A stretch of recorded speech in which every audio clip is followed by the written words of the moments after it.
Oh, wait a second. There's a sick tactic here. Oh my gosh, but it doesn't quite work. Oh, this would have been a total and complete... Wait, it might actually work. Wait, I gotta calculate.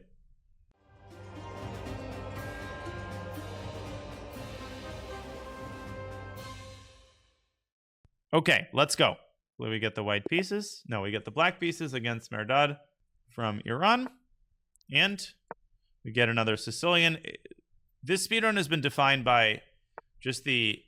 And there we go again. I mean, nobody goes into the open Sicilian. And this has been very eye-opening, even at this level. I mean, it's very high level. People are still playing all sorts of sidelines. Bishop c4 immediately is a move that we faced in a slightly different move order. We have faced knight f3, knight c6, and there, a ton of people earlier on in the speedrun have gone bishop c4. As we know, it's a completely innocuous move.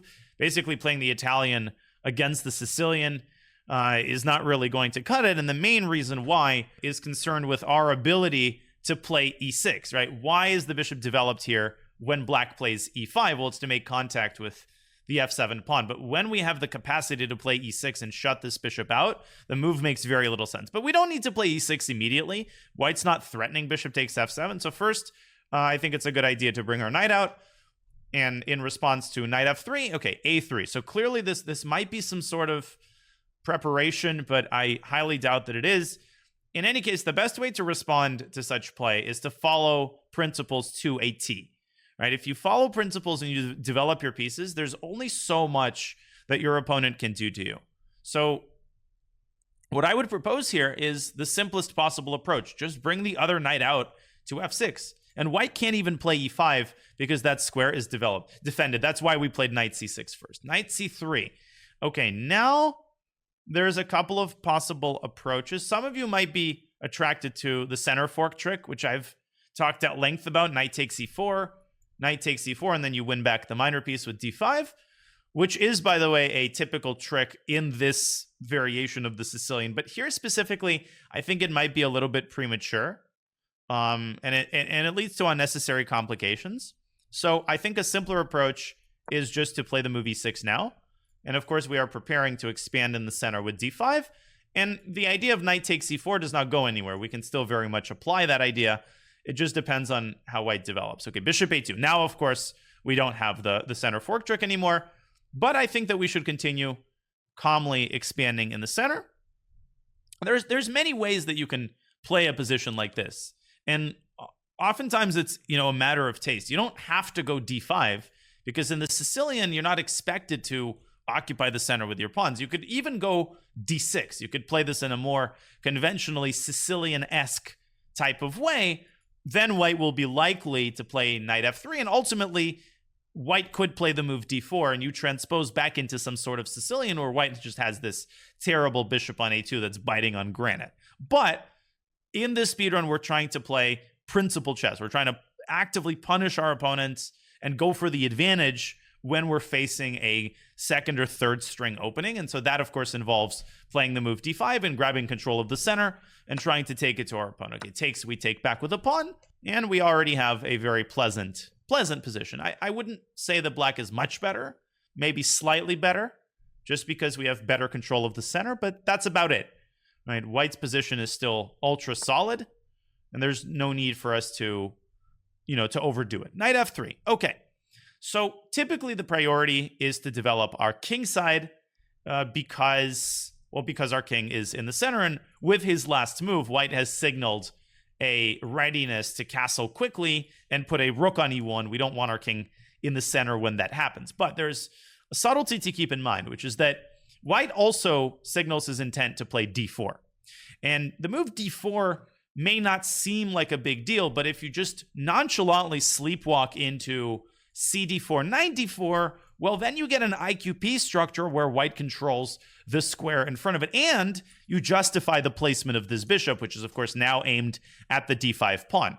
If that pawn were to become isolated, that might be a bigger problem. So the answer could be to play d4 ourselves, but that also has the very serious drawback of expanding the diagonal for the bishop. So I think d4 is a little bit overzealous. How else can we prevent white from playing d4? Well, there's a developing move that we could make that quote unquote violates, the rule about what we prioritize, and yet it might be the most active way to stop d4. I'm talking about bishop c8 to g4, and I think that we're going to try this move out. And if white castles in this position, then we can play bishop e7, and white can put a rook on e1, but that's not going to hurt us because it's not going to be a check anymore. We could also, of course, play knight to d4, but knight d4 is premature.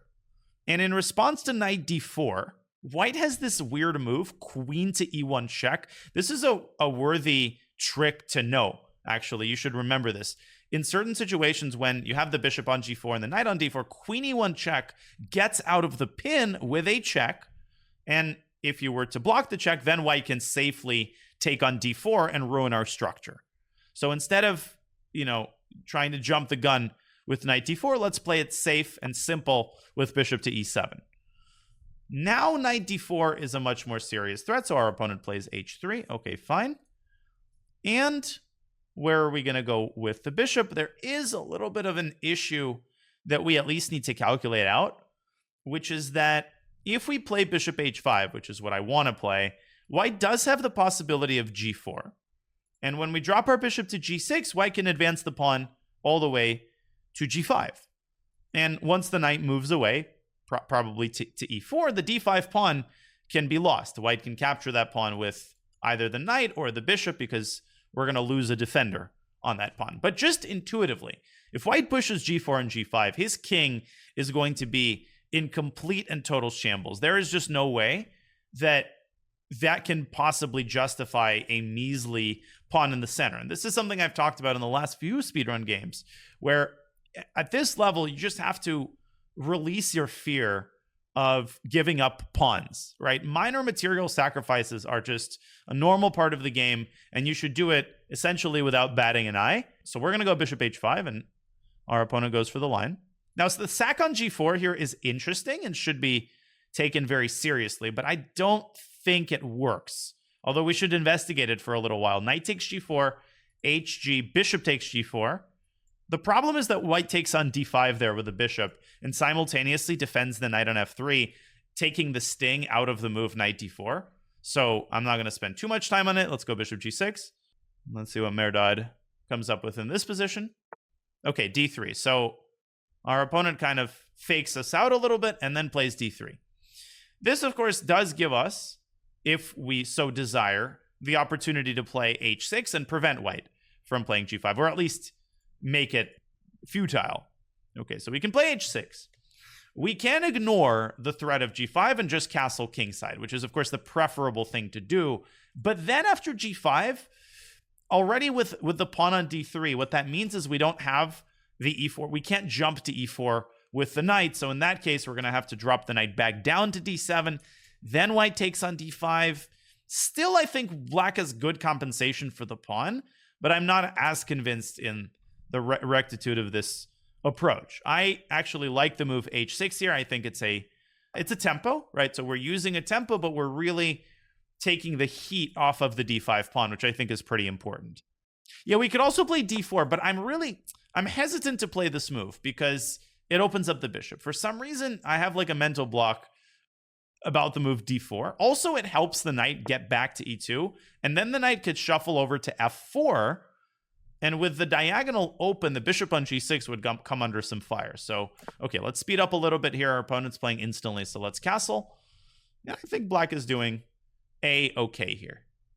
And of course, again, at the present moment, we're not in a position to exploit the weakness of white's kingside. That is true, but it's all about the long-term weakness. My hope is that once we get, the wheels turning and we play a move like queen d7, ultimately white is going to pay the price, hopefully a steep price, for creating this permanent weakness on the king side. Certain things have to be appreciated in the long run. Yes, currently we don't have the machinery to exploit these weaknesses. That's true. The position isn't quite as good as I was hoping it would be, given what our opponent played. So definitely, some opening investigation will open my eyes and hopefully open yours as well. Bishop f4. Okay, so white develops their pieces. Let's consider the options here. So the sort of plain vanilla move is queen up to d7, right? Because it connects the rooks and you know, it aims at the g4 pawn, so maybe it sets up some potential knight takes g4 ideas. That's one option. The queen has to stay pegged to the d5 pawn. So the move queen b6 here I don't like because it gives up d5. What are the other options? Well, we could try to like remove this bishop with bishop to d6. That's another very reasonable move, I think. And we still have the move d4, which is sort of hanging in the air. It's always a possibility. The knight drops back to e2, and the advantage of playing d4 here is that from e2, the knight cannot currently access f4 because the bishop's there. But still, I don't like d4 from a positional standpoint. I think we'll play that move only if we absolutely have to. Now, let me think about this for a hot second. Because our opponent wants to go like knight e5. That's a nasty idea. Because when knight e5 happens, as a result of the trade, the bishop lands on e5, and then our d5 pawn starts coming under serious fire. Because white will threaten bishop takes f6, and then potentially knight takes d5. So that's something we have to address. I think I figured out a way to do that, though. Let's play queen d7. Let's start with this move. And first of all, white needs to put his cards on the table. So again, queen d7 connects the rooks and prepares to bring the rooks into the center. Rook a d8 and rook f e8 would be two moves I would definitely want to play if given the opportunity. Why is our bishop on g6? Well, I would love for our bishop to be on e6 here. Don't get me wrong. But remember, when white played h3, we could have dropped back at this point to e6, but this would defeat the purpose of us playing bishop g4, which was to prevent white from playing d4, or to induce this massive weakness on the king side. So here white could have played d4, but this is, with the king as weak as it is, this is a completely different story. But we'll analyze that more after the game. So with white here, I would probably play like queen d2. I would probably keep the tension, but a lot of players in this rating range, they have a harder time when you reach the early middle game to keep the tension, to make these slower moves that toss the ball back into your opponent's court. For a GM, those kinds of moves are second nature. But hopefully I've laid out our next few moves, assuming that our opponent doesn't play something like knight e5, which I'm a little bit worried about. Bishop g3. Okay, so white simply keeps the tension as well. Bishop g3 is a bit of an empty move, I think. I don't see exactly what it does. I think it gives us an opportunity to keep working on our position, keep improving. I think we'll start that process with rook a to d8 because I really, really want some more eyes on the d5 pawn. This is a big pawn. We don't want to lose it. Let's make sure that it's really well protected. I think this will pay off positively later down the line when, you know, we get more head-to-head contact with white. Knight e2. Yeah, so our opponent is initiating a really impressive maneuver, actually, with knight to f4. Yeah, bishop g3, knight e2, knight f4 is like super high-level chess. How do we address that idea? Well, let's think about this. Okay, so there's a couple of considerations that I have here.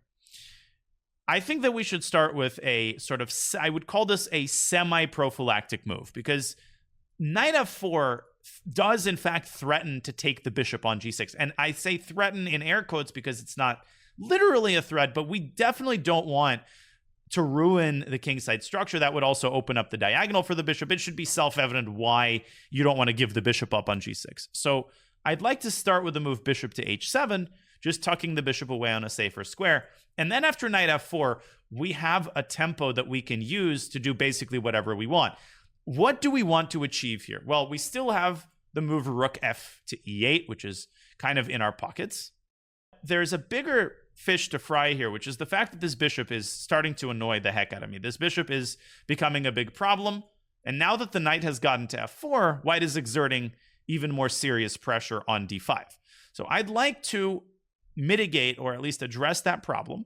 I don't want to do that by playing g5. That creates a huge weakness of our own. Are there any methods that exist to shut this bishop down, to somehow relieve the pressure on the d5 pawn? Well, there is one idea that I had, and I had this idea the moment that white moved the knight away from c3. The moment the knight moved away here, I had this idea to play b5 and then try to shove the pawn down to c4 and build up a little pawn chain to shut this bishop out on a2. Yeah, so we play b5, and also this grabs some space on the queen side, so as a standalone idea, it's good. Also, when we play c4, our bishop on h7 finally gets something to do. Like, it, not much, but we start exerting a little bit of pressure on the d3 pawn. I think this is a really, really nice idea. b5 and c4 to shut the bishop on a2 down. There is also a slightly concerning possibility of g5, which I didn't take that seriously until like 2 seconds ago. I still don't think it's that dangerous for us, but it's something to keep in mind. If white plays g5, then we probably take. White takes back with the knight, and we can preserve the bishop with bishop f5. Queen d2. Okay, fine. So our opponent continues to improve his position, and we will continue to improve ours. I don't see a reason for us to refrain from the move c4. Let's go for it. We have to keep some time on our clocks. Yeah, so we've locked white's bishop in, which is some progress. Now I feel like we can breathe a little bit easier, although obviously we have to watch out for d takes c4. Because the bishop on e7, the rook is making contact with it, so there's some tension in the center. We have to make sure that after dc, we have the capacity to recapture, probably with the d-pawn. Probably with the d-pawn, because taking back with the b-pawn would leave us with a weakness in the center on d5. On the other hand, dc is a big concession, because it gives away the e4 square that we can use as a outpost for a knight. Rook ad1, okay. So now I think it's time for us to continue improving and, crossing our T's and dotting our I's. And there's multiple ways that we can do that. I like the look of bishop e7 to d6 here in a weird way. Just getting the bishop out of the line of fire of the rook and aiming at the knight. But of course, I also like rook f to e8, which is the move that we've been planning to play for a while.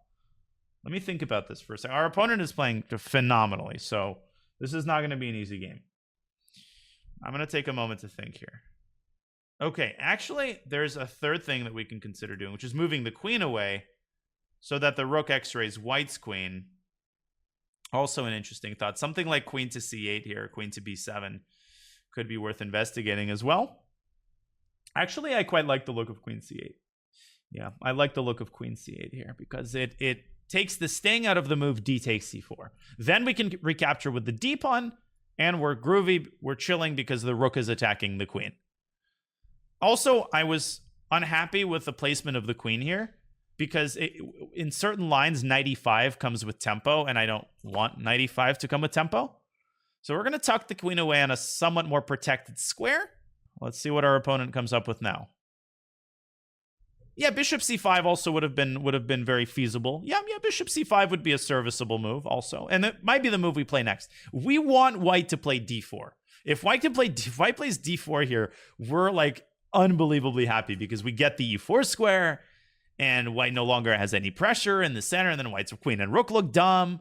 So it's a battle over who flinches first in the center. That's ultimately what the battle is revolving around. And while this tension in the center is occurring, we're like in a stalemate in the center. We're both trying to jostle for position and improve the placement of our pieces so that when the center does open up, which is eventually going to happen, tension can't exist forever, we will see whose army is better prepared to deal with the consequences. I like these types of games because they really expand your positional thinking, and they're some of the most complex positions that exist in chess. When the center is so undefined in this kind of way, it really forces you to appreciate how your entire army collaborates and works. So this is where you develop your thinking. Rook e2 is probably an attempt to double rooks on the d-file. Now oh, wait a second. There's a sick tactic here. Oh my gosh, but it doesn't quite work. Oh, this would have been a total and complete... Wait, it might actually work. Wait, I gotta calculate. Does anybody see what I'm talking about? Yeah, knight e4. I think knight e4 might work. Knight e4, pawn takes. So that's why we played queen c8 also. Then white has the move knight d5. So there are some incredibly complicated calculations there. I will spare you the sort of verbal lines until after the game because those positions are hard to visualize. Our opponent might go for this line, though. That was the problem line.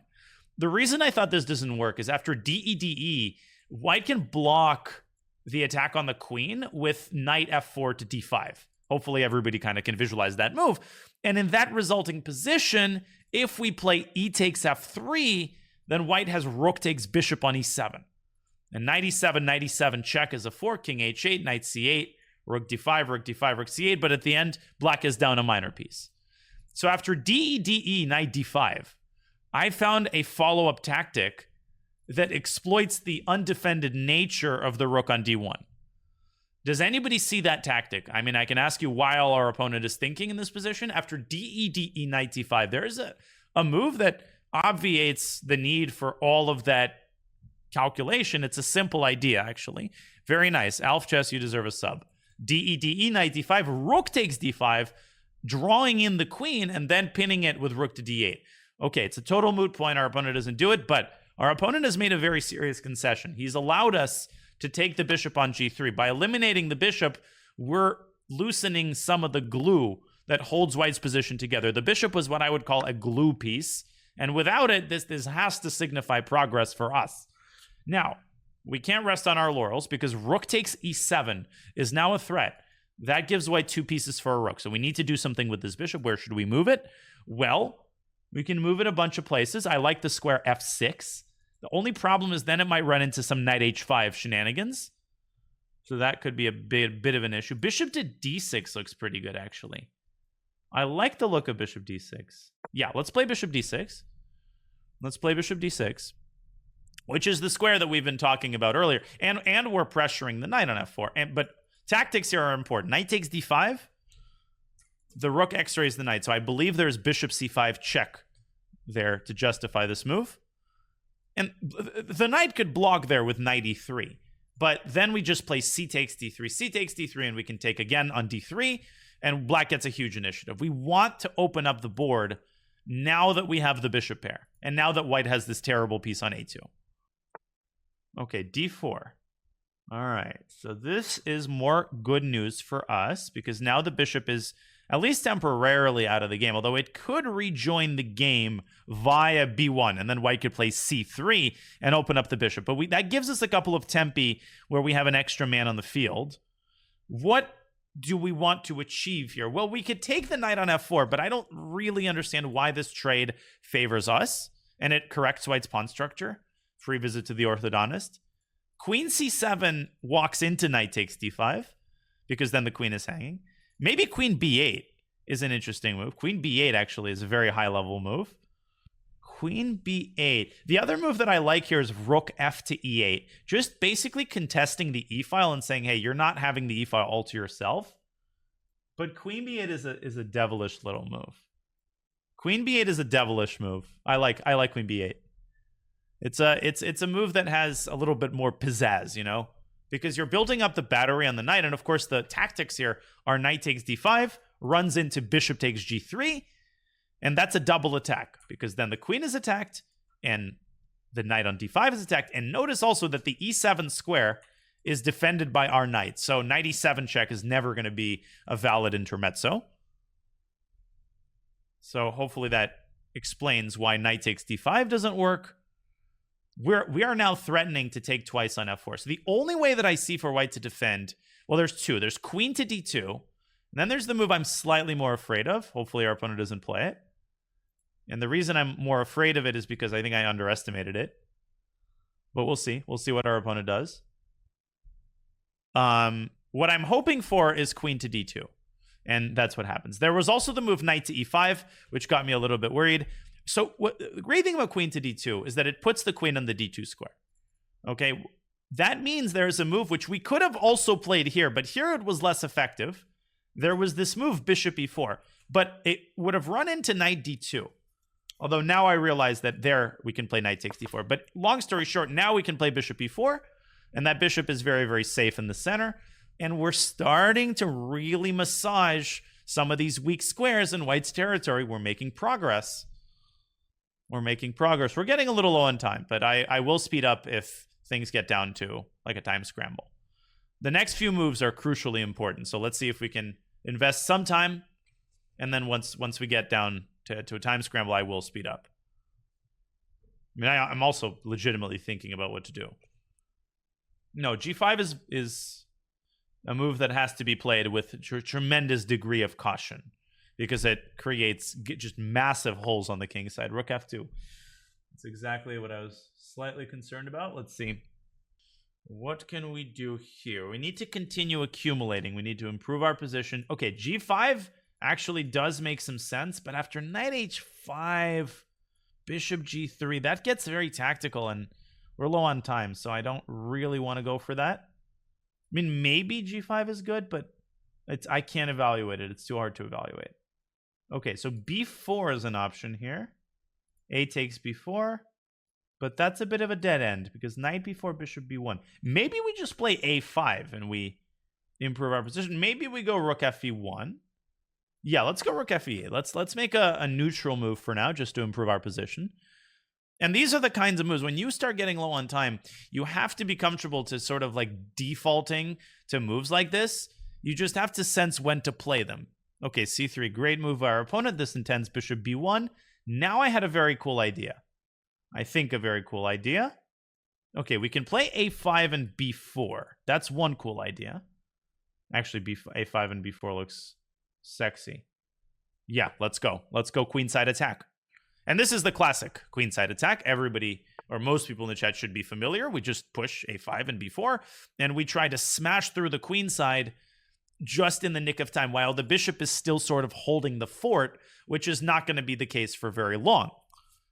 Okay, so this a5 b4 idea is like ultra standard. There's a tactical detail here that's very important. If white takes on e4, ask yourself what we're going to recapture with and why.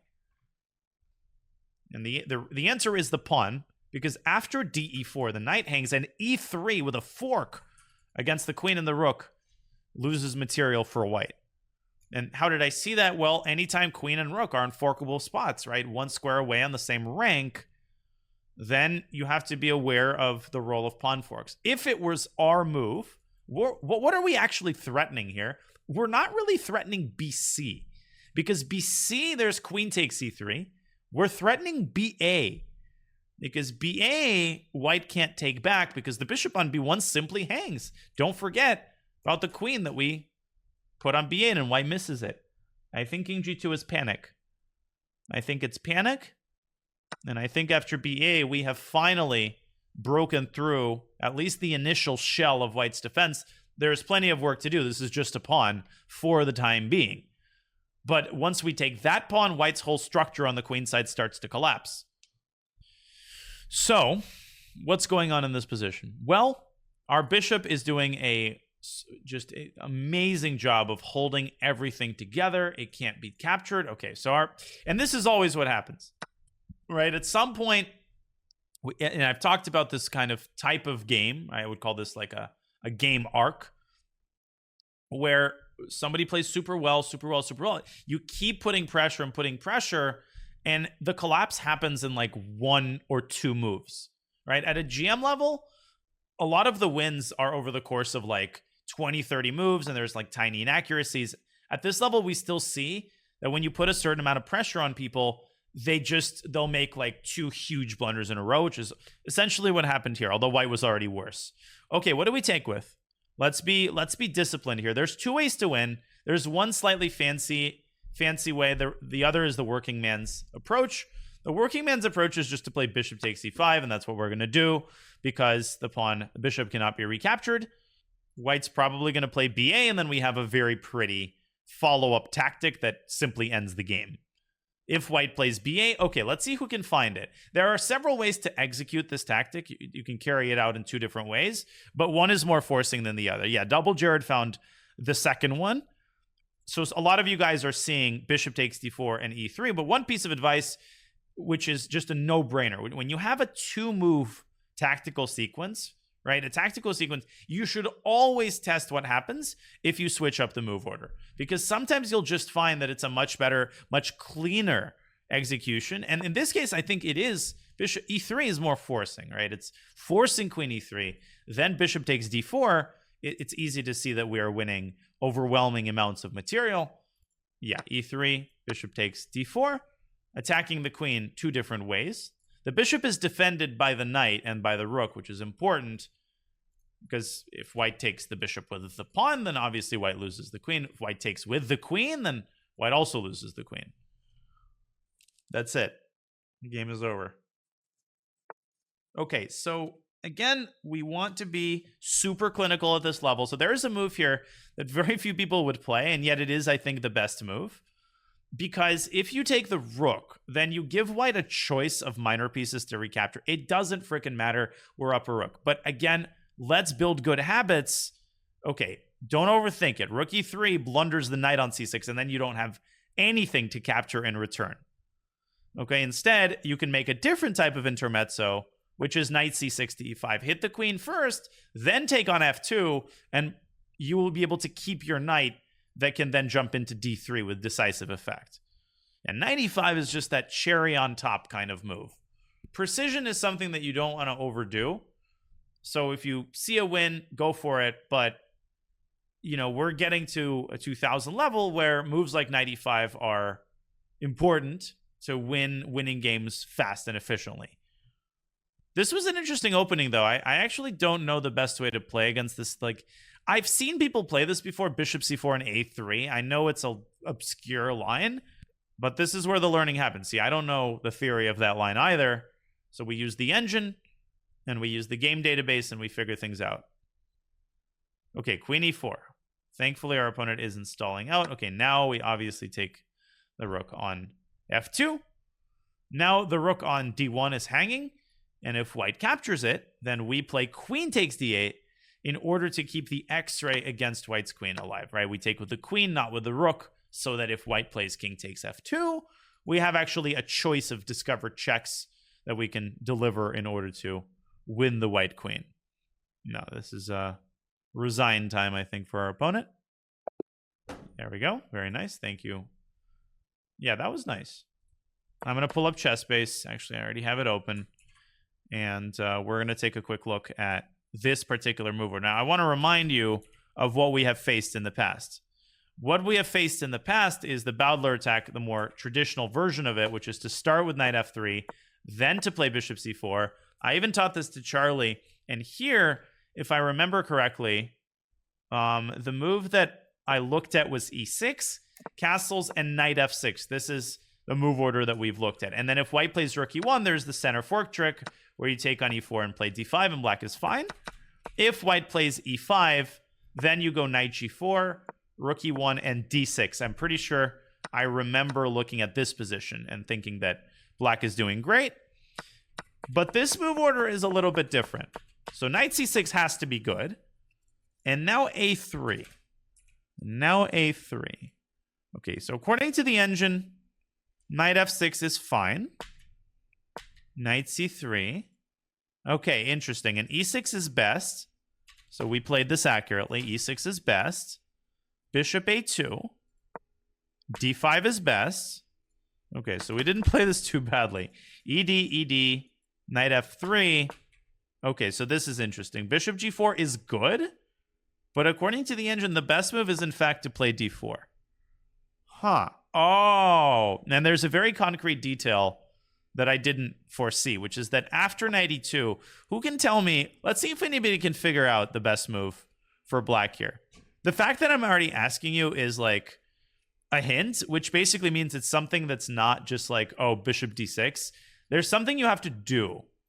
And actually, this is an idea which occurs in the Jobava London. d3. But here's the thing. After CD, most people, I think, would just automatically take on d3. That's not the point. That is actually a very bad move. That is counter to the point, which is that you want these pawns to bury white's minor pieces to make it very difficult for him to develop the minor pieces. What do you do with that time? Well, with the time that you now have, you try to apply very rapid pressure on white's vulnerable king side. So the best move here after d3 CD is to play now bishop g4 and put pressure on the knight on f3. And white is in trouble here. So let's say white plays knight e2 to g3. After bishop d6, white is buried. This is a miserable, miserable position because white's bishop on c1 is never getting out. And if white plays h3, it's -4. Takes, takes. Now you stick the knight in the center. Queen d1. Okay, let's say queen b7 at least. White suffers for the pawn.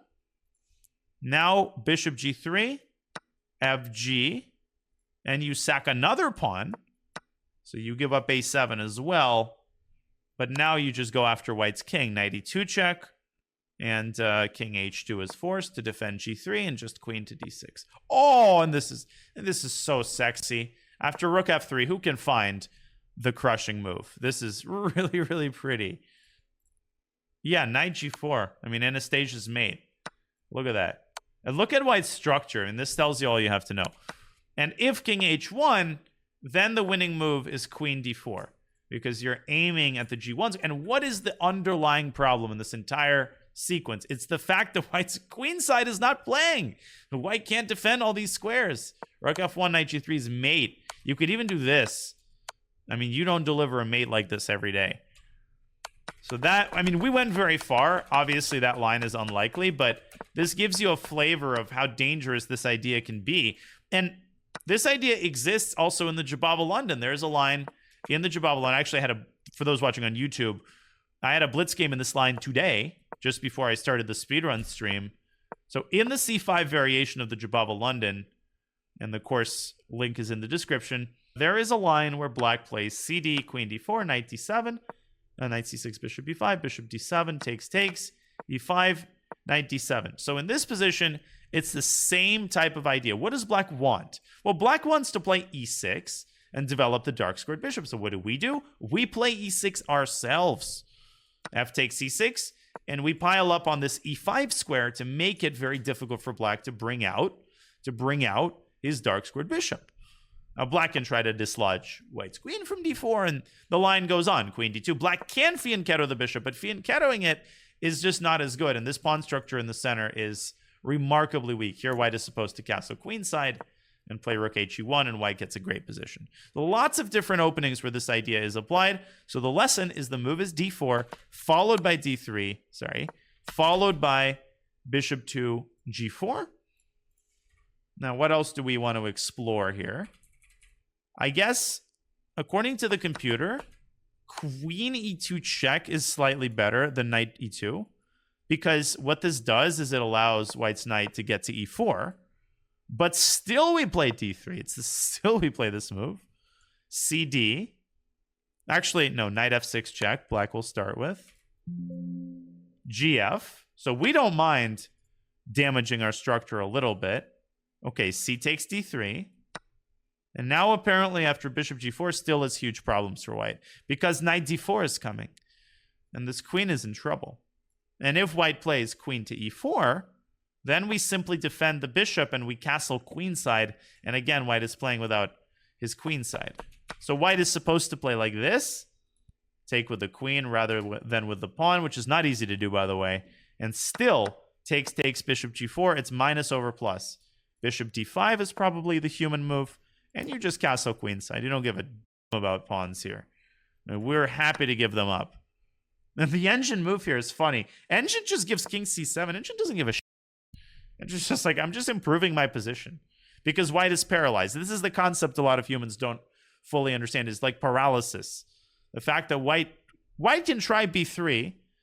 Now apparently the winning move is this. Oh my God, this is amazing. Rook hf8, bishop c4, b5.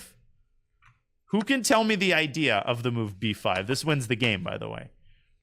I mean, analyzing with the engine is so fun. Bishop f3. gf, and knight d4. And this is a double attack. You're forking a fork, as I like to say. Because the bishop is hanging, as is the fork on c2. White loses a rook. So white can't even play b3 to fianchetto the bishop. Otherwise, you play bishop f3 and stick the knight on d4. So as you're watching this, especially if you're newer to chess, of course, the actual opening analysis is important because as a Sicilian player, you should know this. But because it's quite rare, there's also takeaways when it comes to typical ideas. And here we see a good example of how pawn count is totally meaningless in certain situations. So the move is d4, but we played bishop g4, which I think is second best according to the engine. But after white castles, here I think I made a serious inaccuracy.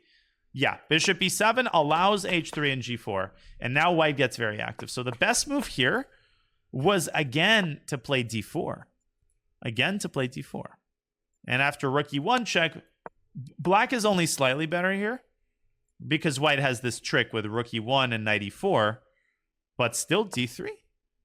And practically speaking, it's very unpleasant for white. White can actually take this pawn, DC. Okay, things get very messy here. Bishop F3, GF.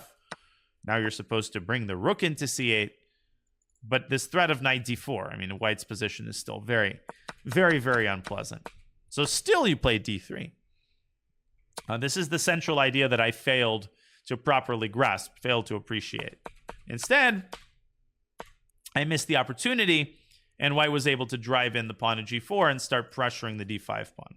After black plays D4, asks Forbidden Groot, is there bishop takes F7 shenanigans? So I don't know where you meant. The answer is no. If you play it here, I mean, bishop F7 doesn't do anything. It's just 2 checks, and you can even play king G6. I had a speedrun game like this, actually, where our opponent sacked prematurely on F7. White has no pieces in the attack. Or king G8. The king is perfectly safe.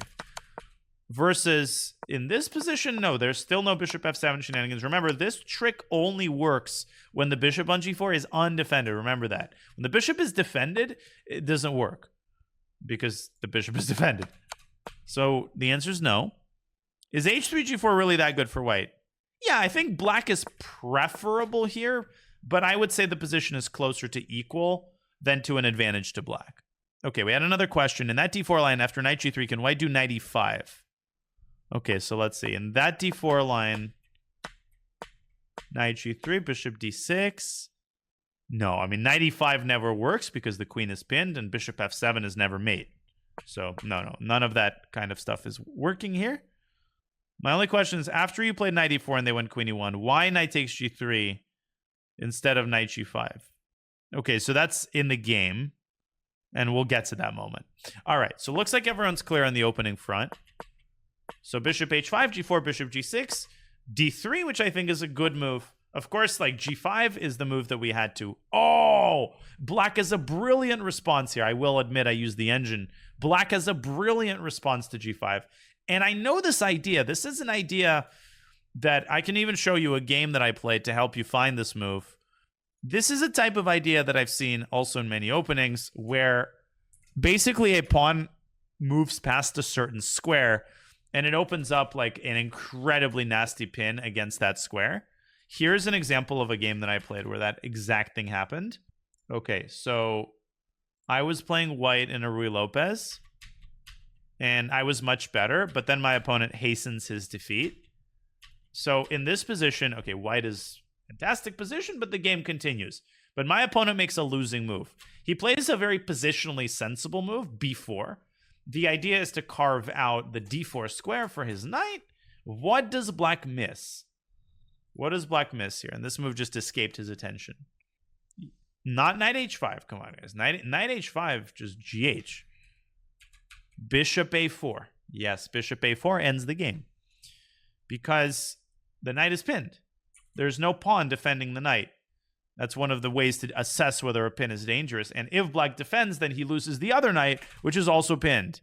That's it. Bishop A4, he actually did play queen D7, and he resigned 2 moves later. Actually, bishop B3 is the game-winning move, because now the rook is lost, because the queen is undefended. So it's the same exact concept, just taken to a more tactical level. Let's go back to the game. In this position, what's the best move? People now have to see it. Let's see if my teaching will produce the right result. Bishop H5 is winning for black. Bishop H5. So the point is, after GF, actually it's very important to play GF here. Why is it important to play GF? And I have another example that perfectly illustrates this type of concept. Here, of course, GF should be a no-brainer to most tactical players because it opens up the G file, right? Bishop F6 would be terrible because it would allow white to deliver a check on E1 and take on D5 with interest. GF keeps the black king safe. So let's say white plays knight D5. Okay, here knight D4 just ends the game immediately. Probably white should play bishop D5, but now you go rook G8 check. If the king goes up to H2, you can push it back with bishop D6. So this is the only sensible move. And now very, very simple. Pawn on H3 is a huge weakness. So what's interesting is you use this pin as a way to paralyze white. You don't win because of the pin only. You win also because of the weakness of white's king. And white can't defend the H3 pawn at all because white can't move the knight. And if white brings the king up, go back, and it's made. So that's it. The engine move is rook g1. Take on h3, and you actually take the queen. And white collects. What does white collect? White collects the rook. And if white collects the other rook, then that knight is going to get sizzled with bishop d6. That's it. Queen takes h2, unstoppable checkmate.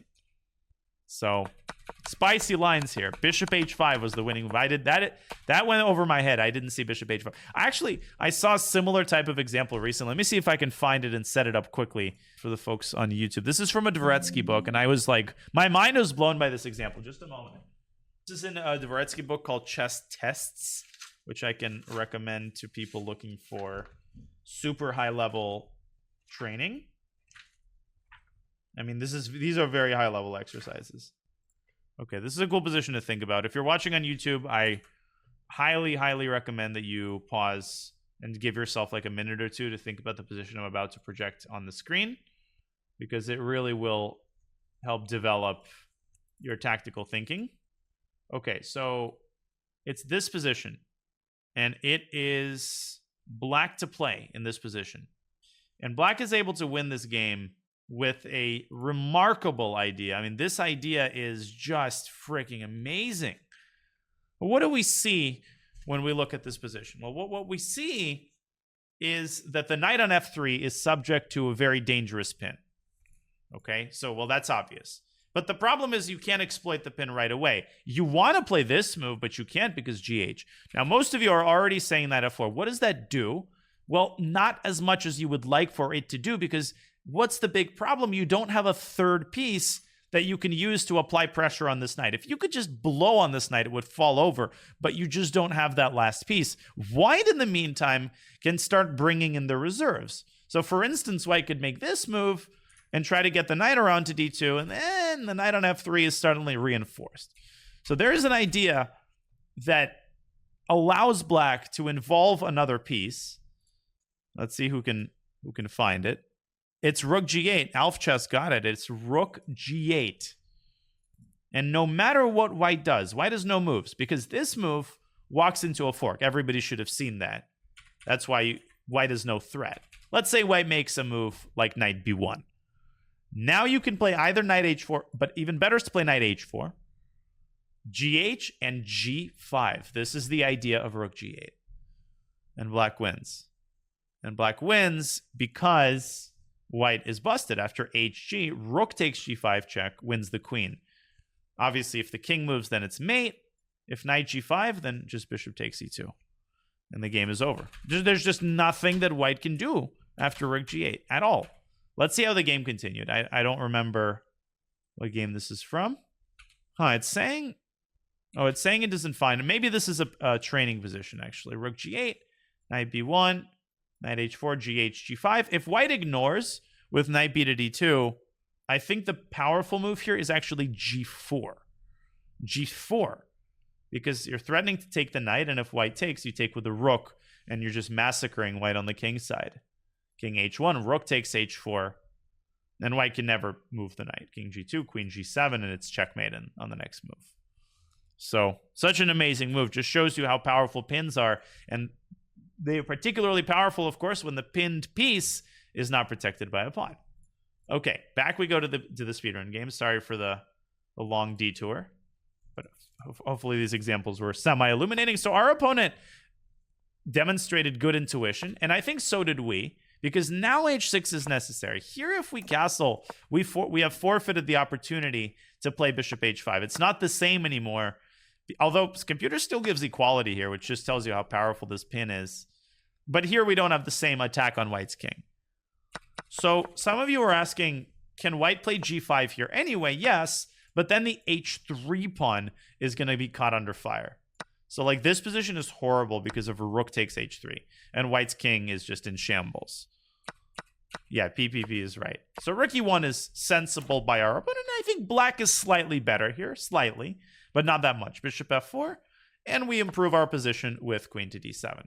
So, on second thought, I think queen d7 might actually be a serious inaccuracy. Who can remind me what the main drawback of the move queen d7 was? There was one major drawback of this move, and I think I underestimated it. What move does it sort of encourage? Yeah, knight e5 with tempo, exactly. And the reason that this is annoying for black, what is the reason that this trade causes problems to black? Well, the pawn on d5 is now under serious fire. White is threatening to take on f6 and take on d5, right? So somehow in my mind, I didn't think this was a dangerous position, but now I think it is. And we might have to play d4. But now the knight goes back to e2. And again, knight f4 is a very nasty follow-up move. Although we could play knight d5 and try to beat white to the punch. But I think white still plays knight f4. And I don't love black's position. I honestly think white is probably for choice here. This bishop is good. The queen's coming out to f3. There's a lot of weak squares in the center. So maybe there's an alternative here. Maybe a cold-blooded move like rook a to d8 is good. But after bishop f6, knight d5, white gets a big initiative. And if we take this pawn, white goes rook b1.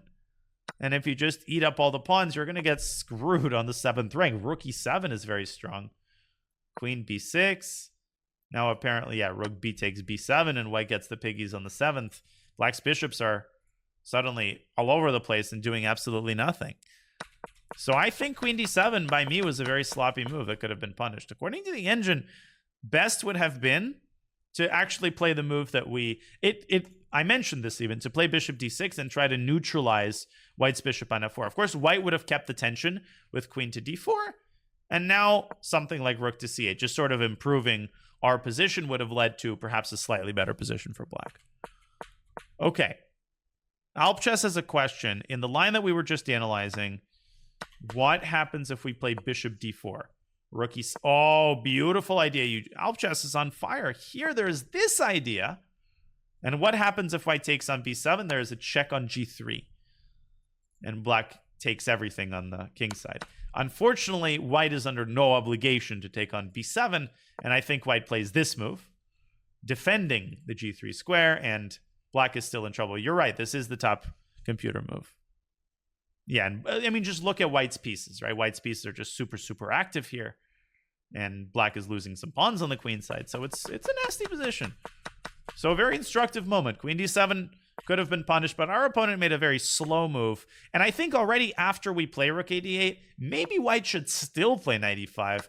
But of course, this is not quite as dangerous with more beef on the d5 pawn. But still, I think knight e5 would have been best. Knight e2, I think, is already the beginning of, a step in the wrong direction, perhaps. So now we drop our bishop back to h7, taking the sting out of the knight f4, and now b5. The most important move of the game. This is where the game was won, actually. This b5, c4 idea neutralizes the bishop and really unties our hands so that we can act in the center. Yeah, so b5 is an instructive move. Everybody should kind of understand it. Just driving in a wedge in order to greatly restrict the mobility of the bishop. And just remember that you can use your pawns in order to change the course of the game by restricting your opponent's pieces. Just the concept of restriction in chess is super underrated, super important. There's a game that I always show as an introduction to the sort of art of restriction and how much it can change the course of the game, which is an old Steinitz game. And I'll just show the critical moment from that game. Okay, so this is English against Steinitz. Don't expect anything extraordinary. It's black to play here. How did Steinitz use his pawns to massively restrict the mobility of white's minor pieces? Yeah, a very simple idea, right? Very, very simple. You start with b6, and then you push the pawn up to c5, and that's it. White's knight is restricted completely. So is white's bishop. And white's just gasping for air. But Steinitz didn't stop there. Because a little bit later in the game, and notice how he's like grabbing space on the king side, and he's keeping the tension. In this position, he didn't just stop there. Restriction is an intermediate step. Then you want to actually push the pieces off the board. But there is a move here that would be really, really bad positionally. And then there's the right approach. What did Steinitz do here? Very nice. So here you exploit a typical idea. When the knight is on b3, you can chase it away with your corner pawn, a5, and then a4, and white is already gasping for it. And bishop c4, dominating the knight on c1, and Steinitz went on to win. Do not play c4. Be very careful about pawn moves in general, because it gives away this massive outpost on d4, and that defeats the purpose of everything that black has just done. Okay, and if you thought c4, it's okay, right? This is where you want to make those mistakes, right, in the training phase. Okay, back to the game.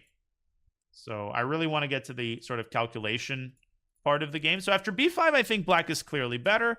Queen d2, and we drive the pawn in to c4.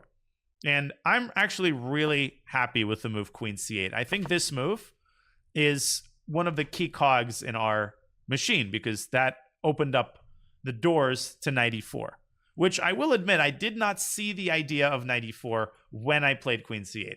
The idea only occurred to me after he played rook e2, because, and it is the top engine move, because the rook on d1 has lost its defender. It's just one of those GM moves, but try to unpack what makes it a quote-unquote GM move. Well, there's two elements to it, or maybe even three. The first is that it's a retreating move, and I think some people subconsciously assign a lower value to retreating moves, which you shouldn't do, by the way. The second is that it keeps the status quo. And that's another thing which makes people uncomfortable when the position is complex. So a key takeaway from this game is that when you get a complicated position with a lot going on, if there are no direct threats, it doesn't mean that you can't make general improving moves, right? You can be the one to keep the tension. How does queen c8 improve the position? Well, I didn't like the relationship between the queens here. And by dropping the queen back, you're, first of all, taking the sting out of the move knight e5, which earlier could have caused a lot of problems. And second of all, opening up an x-ray against white's queen, so that if white ever plays dc, we can basically recapture with tempo. Okay, so queen c8, rook e2. Now you just have to spot the tactics, knight e4. And here's what I was talking about during the game. Finally, the moment has arrived. After de, there's an easy line and there's a hard line. The easy line is white moving the queen back. Here, well, you can just play ef, okay? And that's it. Rook d8, queen d8, black is up a pawn, and the knight's coming to d4. This is self-evidently bad for white. But the move that caused me some problems is knight to d5. And here's the problem. If you play ef, white has rook takes e7, not knight e7. This loses, because the queen is hanging and the rook is hanging. But instead, white plays rook takes e7. And if you play knight e7, this is the line I mentioned. Knight c8, blah, blah, blah. At the end, you're down 2 bishops to 1. Okay? So I had to figure out a move in this position. Who can remind me of the idea that I came up with? This is the critical idea without which this whole line would have failed. What are we talking about? Rook d5. Excellent. You guys have been paying attention. Followed by rook d8. How did I see this? Well, anytime you have a complex position, every move you have to update your board state. You basically have to say, okay, what are the strengths and weaknesses of this move tactically? And a sub-question in that umbrella is, what pieces does it leave undefended? So the moment rook e2 happened, I noticed that the rook on d1 is now pretty dangerously poorly defended, especially because we have a rook staring right down the barrel of the queen. So once you notice that, I think it's easier to find knight e4. And in particular, it's much easier to find rook d5. Because with the white rook still on e1, this obviously would have failed. Now white has to give up the queen, and clearly black should be winning here, because white's pieces are terrible, and the game continues, but it's -2 or so. Okay. So instead, our opponent refrained from taking. Apparently here I missed. Oh, I missed a sick idea. Oh my God, dude, computers are ridiculous. Do you want to see what I missed? This is an impossible move. Which human would not take the bishop? Oh my God, there's a retreating move here that's wild. So knight g3 is what I played. The top engine move is knight g5. You're like, I don't get it. Like, okay. So what if white just takes on g5? The point is, by moving the knight off of f3, you're opening up access to the d4 square.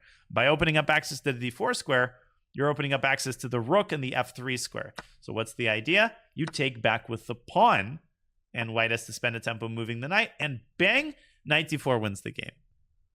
Because rook e7, knight f3 loses the queen, and rook e3, knight c2 loses the rook. So after knight g5, apparently in this position, white has to give away an exchange with rook e7. GF, bishop f4, knight e7, queen e7, but clearly black is winning here up in exchange. The rook's coming into e2. Sick, savage computer idea, knight g5. How do you find this? I guess the only way would be if you had directly noticed that the d4 square is a massive outpost here, and if you paid proper attention to the forkable nature of the queen and the king. But still, knight retreating moves are the most difficult type of move in chess, the retreating knight moves, and here you can see why. Instead, we took and give white a bit of a new lease on life. Okay, so d4, I think d4 is a very serious mistake. Our opponent loses his patience and ultimately just cannot keep the tension any longer. Now, first of all, knight d5, bishop c5 is, of course, the tactical side of what I just did, because if the knight blocks, then you can just take twice on d3 and white collapses. So d4 is a very bad move because it opens up the diagonal for the bishop. Mainly, it grants us this massive square on e4, and it just relinquishes all of white's counterplay. It basically buries this bishop once and for all.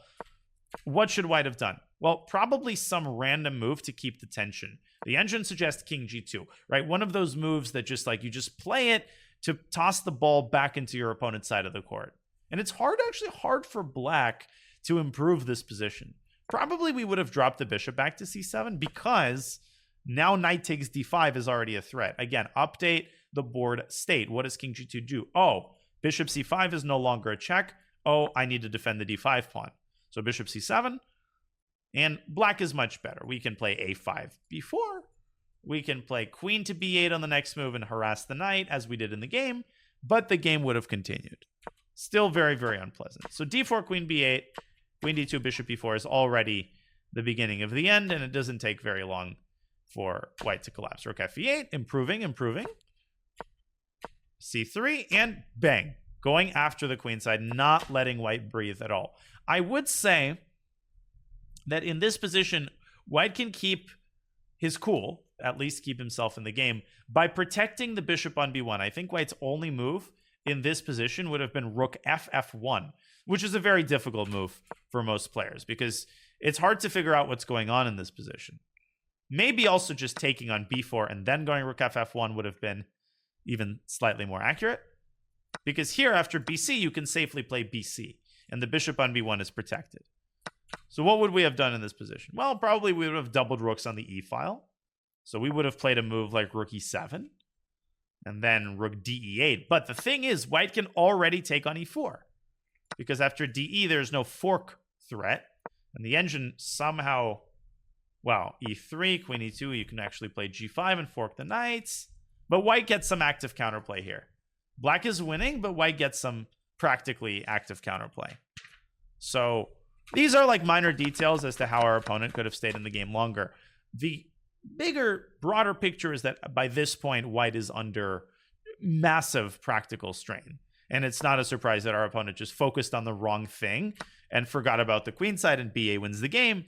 Because here we simply take the bishop, and that's a free bishop, and that's it. Bishop before de hastens defeat, but white has no moves here. White has literally no moves here. Like if white plays, I don't know, rook e2, then we can even play... We can play very simple. We can just simplify. Takes, and just play ab. I mean, and then queen to b3 because the c3 pawn is ridiculously weak. Yeah, so this a5 b4 was really the decisive idea because it really takes it to white on the queen side. And it was important to notice that this is losing for white because of the threat of e3. So there are always these tactical components to the positional play. So after king g2, ba takes, we take, we play e3, and we convert this as accurately as possible. Knight e5, bishop f2, and our opponent resigned because... After king f2, we can just win the queen this way or this way. Okay, and that concludes the analysis. Any questions? What happens after white goes a takes b4 and then trades bishops? So try to be a little bit more specific. Oh, a takes b4 here. Well, again, white can never trade bishops because of the threat of e3. Was rook e3 any good? Again, I'm not totally sure where. Rook e3 here, maybe rook e3. No, because here we take twice on f4, and white's blocks his control over that square. Barry Beats asks, in the opening, after pawn push to d3, so after the pawn push to d3, what if c4 is played? Well, if black plays c4, then white can just take the pawn. You don't have enough firepower to shove this move through. Would a4 be a blunder instead of b4, the idea to close that side and control the center? Yes, that would be a very bad move. What you're talking about is a4 in this position would be not a terrible move, but who is better on the queen side is the question you want to ask yourself. It's black. It's not about... we can still focus on the center. We're not exerting that many resources toward attacking on the queen side. We're just opening up another front where we're better. What components did you consider when playing queen c8? So I guess first and foremost, I decided on the category of move that I was going to play. I decided that I wasn't going to do anything drastic, such as g5, and that opened up my eyes to ways to improve my position. So like the first move I was going to play is rook f8, which by the way would be a good move. So don't like over worry if you didn't see queen c8, because the moves like rook f8 or even like a5 are probably very decent. But mainly I was just tired of the queen stumbling under my own pieces, and I wanted it on sort of the back burner here, supporting the battle from a distance. I wrote a chess.com article called Queen, the Supporting Actress, which is all about basically how to use your queen in attacking. And I will conclude with one illustrative game where in order to convert the attack, you do something ridiculously counterintuitive. And this is directly related to what we're talking about here with the use of the queen, particularly when you're attacking, can be super counterintuitive. The concept itself comes from Yasser, who taught it to me. He always would refer to the queen as a supporting actress. Okay, so this is a game that I played when I was in IM. I beat a GM in this game. So in this position, I played this wild move, rook d7. This is the most typical Naroditsky move ever. Rook d7, queen g4 picks up the rook because of the mate threat on g7. And I got this big attack. And I kept moseying around with my queen. And eventually, we got this position. Okay, so we got this position. Okay, so white is attacking, obviously. And it may seem self-evident that the queen on h6 is the best placed piece on the board, right? That queen is amazing. And so I think if you think in general terms, you'll probably come up with the move h4, right? This is probably what people might be thinking. The problem with h4 is that it's way too slow, and black generates massive counterplay by sticking the bishop on e4. Because suddenly, though, this is hanging, and if you have to play this move, well, what are you going to attack with? Because even if I let you play h5, and then I let you play hg, big deal. Black is just going to take back with the bishop, and there's no... you can't attack. But Don Brilliant's got the right move. I realized that in order for the attack to succeed, I will have to involve the knight. I have to involve the knight. Otherwise, with the rook and the queen, you can't break through. How can we involve the knight? Well, I thought maybe like knight d2, but where is the knight going from here? It can never reach f3 because it'll be captured. So I thought, well, maybe the knight c1. But knight c1, black still plays bishop e4 and picks the knight off before it reaches anywhere good. So the solution is queen e3. You use the queen in order to pave the way for the knight to jump into c5. And using the fact that black's queen is permanently tied down because black cannot allow f7. That would be a disaster. So black plays h6, trying to lure my queen back so that he could play bishop e4. But no, I focus on eyes on the prize, knight c5. But why are we putting the knight on c5? Where is it actually going? It's not going to c5. We are not trying to take the bishop. We are dropping it back to d3. Why are we dropping it back to d3? So that we could then put it on e5. Why are we putting it on e5? Well, now the queen has been chased away, and here there is simply a winning move, which falls in a category that I mentioned can be hard to find. White to play and end the game. Notice that queen takes c2 is not a dangerous threat because you can simply move the king to the side to a1. So what's the winning move here? It's not f7. It's not f7. because here maybe black is still kicking after king g7. It's not knight takes g6. It is knight to g4. Retreating knight moves. You're attacking h6. So black takes the pawn. And the only way for black to defend h6, notice that this is not possible. This is also not possible because the knight also defends h2. Black has to go here and now whoop, queen h3. And he resigned. Because that's it. h6 cannot be defended and it's checkmate after the queen takes on h6. So queen as the supporting actress. You actually drop the queen back to e3, using it to kind of direct traffic from your side of the board, which is another, I think, interesting takeaway from this game. And that is how we will conclude, folks. I will be on ChessBase India in an hour from now. So I'll be staying up tonight. I will be talking about the Jobava course, which is selling incredibly well. We are over 200 people. So a massive thank you, 211 actually, a massive thank you to everybody who has gotten the course. And I hope you're enjoying it. Yeah, this is exceeding our wildest expectations. Hopefully we can get to a couple thousand. Okay, thank you, everybody.